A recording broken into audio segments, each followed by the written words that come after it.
High বন্ধুরা, আমি সঞ্জয়। আমি নিয়ে এসেছি আজ সালবিয়া ফুল গাছের ভিডিও। এই ফুল গাছে কীভাবে মাটি তৈরি করতে হয় তার ভিডিও। তবে এই ফুল গাছ বসানোর আগে মাটি 50 ভাগ মাটি এবং তার সাথে গোবর সার বা জৈব সার, হাড় গুঁড়ো এবং নিম খোল দিয়ে এই মাটি তৈরি করতে হয়। তৈরি করার পরে এই ফুল গাছ বা ফুলের চারা বসানো হয়।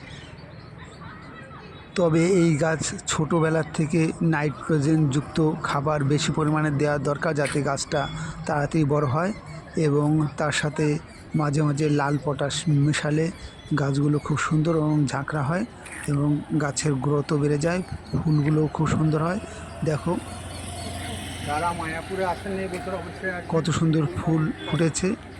উপযুক্ত পরিচর্যা এবং সঠিক পরিমাণে সার ব্যবহার করার জন্য এই গাছের গ্রোথ এবং ফুলের কালার এবং ফুলগুলো খুব সুন্দর হয়েছে।